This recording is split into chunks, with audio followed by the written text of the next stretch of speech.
It only takes 3 hours to get from Paris to London on the Eurostar train, from downtown to downtown. That's great timing. So we get on our bus and we launch right into a city tour of London. Now, I'm the guide. My name's Terry. Passing the Houses of Parliament, one of the great landmarks of the city. We always include a city tour on a bus with a local guide and like to stop at a few of the great landmarks for photo ops like this with the Houses of Parliament and the River Thames behind us. Here's our Hawaii group. You're watching World Traveler. This is photographed during our tour of Europe that started in Rome, and we're ending up now in London with our group of people from Hawaii. Time out for some souvenir shopping at this little booth right across the river from the Houses of Parliament. They have some real good prices here since they're not in the heart of downtown. Then back in our bus to continue our journey passing the Horse Guards.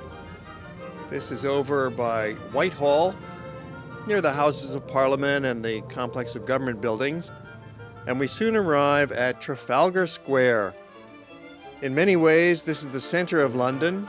The National Gallery behind it, the great lion statues, the symbols of the country there. As we drive around Trafalgar Square, you can see the great landmarks like St. Martin in the Fields Church and a close-up here of the National Gallery of Art. Our hotel is located immediately behind Trafalgar Square in the direction of Leicester Square, so we really have a nice central location, the Thistle Trafalgar Hotel. Trafalgar Square is the site of many big gatherings in town, such as New Year's Eve especially. There's always lots of tourists at Trafalgar Square taking photos of the lions and the various fountains and the beautiful buildings around it. Then we continue along on our bus tour, passing Green Park. Here you can rent a lawn chair if you like, or just take a stroll. And there's usually an art market up on the fence here, something like our zoo fence in Honolulu.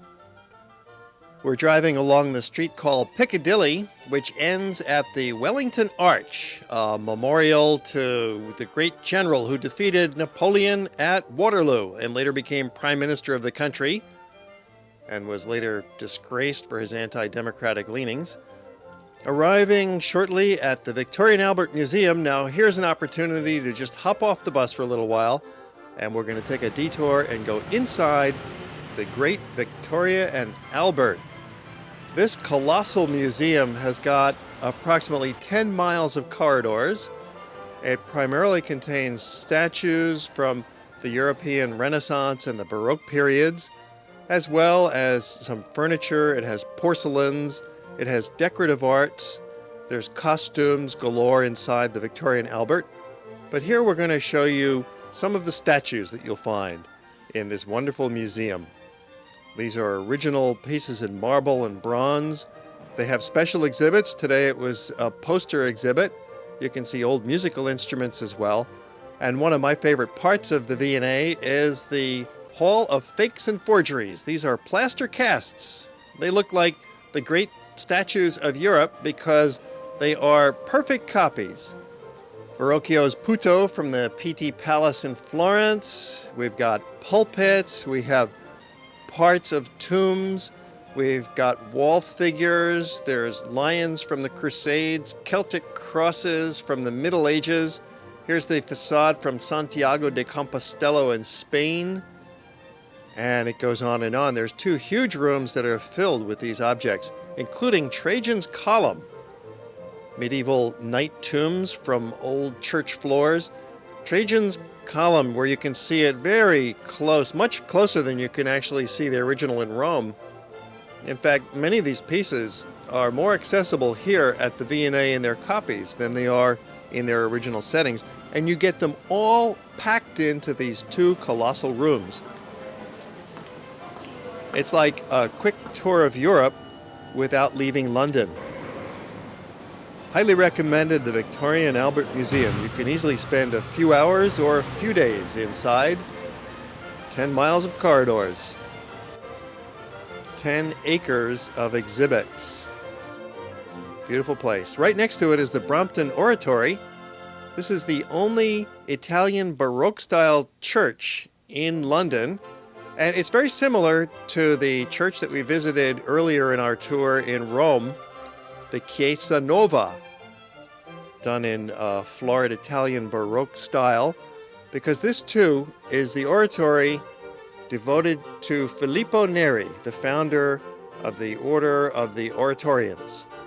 And you'll see similar decor, the stucco up on the arches, the rounded corbelled vaultings, and here's a painting of Filippo Neri himself. This too was in the tradition of the Italian Baroque. As we began our tour way back in Rome 18 days ago, so we're ending in London as we drive along, continuing our bus tour. You're watching World Traveler. This is the last episode of a 6-part series that we've created of this tour that goes from Rome to London. We also visited Florence and Venice along the way. We went to Lucerne, Switzerland, then Paris, and now finally London as we pass the Royal Yacht Club. We're doing a big circle tour around the heart of central London, going past Apsley House, which is where Lord Wellington retired to after the Battle of Waterloo. And it's right around the corner from Hyde Park, the beautiful, huge green lawn in the middle of London. Hyde Park is like New York Central Park. They even have horseback riding here. And nearby is one of the most elegant hotels in London, the Connaught. Very expensive, that hotel. Passing Berkeley Square. It looks like Berkeley Square, but it's pronounced Berkeley Square. One of several beautiful block-sized parks in the middle of London. It's really a green city. There's lots of trees along the streets, and you have these little vest pocket parks, and some of them take up a whole city block.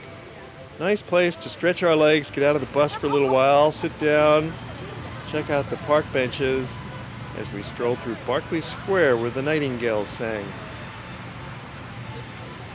Now, the really best way to see London, or any European city for that matter, is to walk through the town. But it also helps in a large city like London to take a bus tour.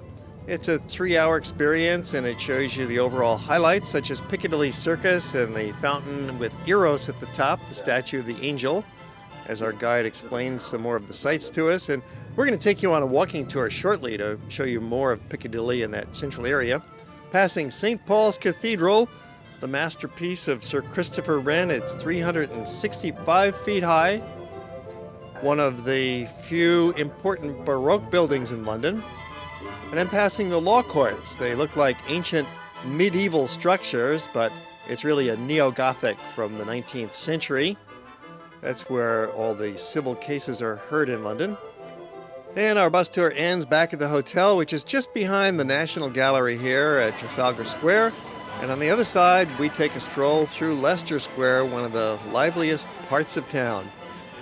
Leicester Square has movie theaters and restaurants all around it, and streets that radiate out heading towards Covent Garden, one of the beautiful magnets of activity in town. Here you'll find sidewalk entertainers. Yeah! To finish my show!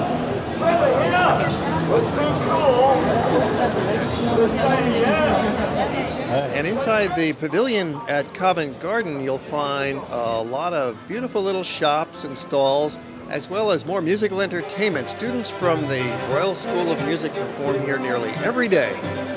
So for the next couple of minutes, let's enjoy their animated bolero and the sights of Covent Garden.